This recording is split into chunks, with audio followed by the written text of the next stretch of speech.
हिंदुस्तान की आवाज में आप सभी का स्वागत है। मैं हूं आपका दोस्त मोहम्मद मुकीम शेख। आइए देखते हैं आज के मुख्य समाचार। हेलो दोस्तों, कैसे हैं आप? उम्मीद है आप सभी खैरियत से होंगे।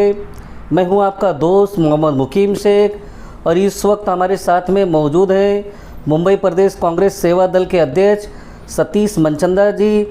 हम आपसे जानना चाहेंगे कि जो अभी अभी लोकसभा में महिला बिल आरक्षण जो पास हुआ है उसके बारे में हम चर्चा करेंगे। लेकिन दोस्तों, आपसे एक ही गुजारिश है कि अगर आप हमारे चैनल पे पहली बार आए हैं तो चैनल को सब्सक्राइब कर लें, लाइक कर लें और इस वीडियो को ज़्यादा से ज़्यादा शेयर करें ताकि सतीश मनचंदा जी का और कांग्रेस का जो पैगाम है, जो मैसेज है, वो दूर दूर तक आवाम तक पहुंच सके। सर, आप हमें ये बताइए कि अभी अभी लोकसभा में महिला आरक्षण बिल पारित हुआ है और जिसमें कांग्रेस पार्टी ने भी बढ़ चढ़कर समर्थन दिया है, तो उसके बारे में आपकी और कांग्रेस पार्टी की क्या राय है? आप सभी जानते हैं कि महिलाओं को बराबरी का हक देना ये हमारी सोच रही है। पंडित नेहरू जी के ज़माने से लेकर के इस विषय के ऊपर चर्चाएं होती रही हैं। राजीव गांधी जी पहले प्रधानमंत्री रहे जिन्होंने महिलाओं को पंचायत राज में और कॉरपोरेशंस में 33% का महिलाओं को रिजर्वेशन दिया और कांग्रेस पार्टी ही बिल लाई थी जो राज्यसभा में पारित हो गया, परंतु लोकसभा में वो बिल पेश होने से पहले चुनाव हो गए। अब ये सरकार ने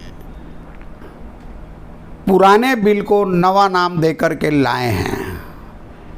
ये गवर्नमेंट ने वो काम किया है कि जैसे अस्पताल में नहीं है कि बच्चा होने वाला होता है, लेबर वार्ड में महिला होती है और बाहर सारे रिश्तेदार बड़ी उत्सुकता से खड़े हैं और जैसे ही बच्चे की रोने की आवाज़ आती है सबसे पहले खुशी नाना नानी दादा दादी उसके पिता को होती है। परंतु होता क्या है, थोड़ी देर बाद सिस्टर वो बच्चा लेके आती है, दूर से दिखाती है, कांच में से दिखाती है, हाथ नहीं लगाना है, इन्फेक्शन हो जाएगा। ठीक ये बिल का हाल है। बिल तो इन्होंने ले आया, हमारा सपना था, हमारी ही चीज़ थी, हमारे ही प्रोडक्ट को ये लोगों ने अपना नाम लगाने का जो असफल प्रयत्न किया है, हमने समर्थन दिया, हमने नहीं दिया। इसमें 3 चीज़ें थी ये बिल लाने में।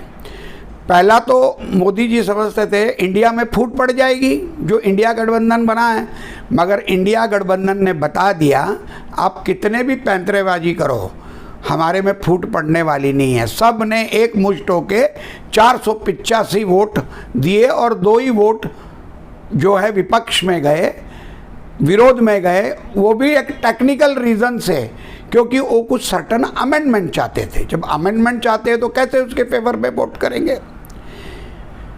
पहला मुद्दा तो ये हो गया कि हमारी उत्पत्ति, हमारा ही बच्चा हमारा ही सामने लाके रखा तो हम क्यों विरोध करेंगे, हम तो चाहते हैं।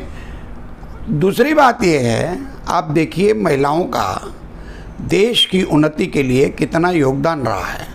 खास करके महाराष्ट्र की धरती में ज्योतिबा फुले, उनकी धर्मपत्नी, सब लोगों ने प्रयत्न किया।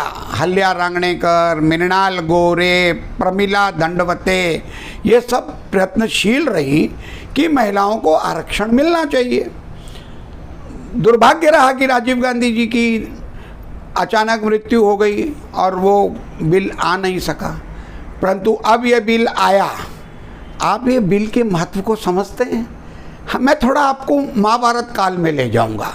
महाभारत काल में जब द्रौपदी का असफल वस्त्र हरण किया गया था तो द्रौपदी श्राप देने के लिए जब उठी तो गांधारी ने आकर के वो श्राप से रोक दिया। अब उसके श्राप के भय से धृतराष्ट्र ने कहा बहू मांगो, वरदान मांगो।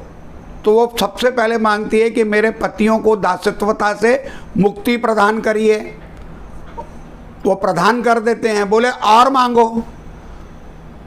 फिर वो दूसरा भी वरदान मांग लेती हैं, बोलते मेरा दिल नहीं भरा और मांगो।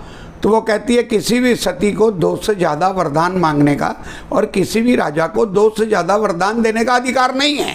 उन्होंने मर्यादा का एक पालन किया, परंतु धृतराष्ट्र ने क्या किया, उनका इंद्रप्रस्थ भी लौटा दिया, जो संपत्ति हारे थे सब लौटा दी, और उसमें एक कड़ी लगा दी कि फिर से एक युद्ध की द्वित की चौसर की बाजी हो जाए। जो चौसर में हार गया उसको 14 बरस का वनवास और 1 बरस का अज्ञात वनवास होगा। वही मोदी जी बिल में लाए हैं। बिल तो पारित हो गया है, मगर वो 12 साल, 13 साल, 14 साल, 15 साल उसकी कोई मर्यादा नहीं है, क्योंकि 2024 में होगा नहीं। ओबीसी महिलाओं का कोई योगदान नहीं है, SC ST के लिए कोई योगदान नहीं है। आज संसद ही नहीं हुआ है, उस बिल में साफ साफ लिखा गया है कि ये बिल संसद के बाद लागू होगा, यानी कि 2024 में नहीं होगा, 2029 में होगा। ये तो वही जुमला हो गया जैसे 15 लाख वाला, 2 करोड़ नौकरियों वाला। तो महिलाओं को ये जुमला देने का प्रयत्न किया।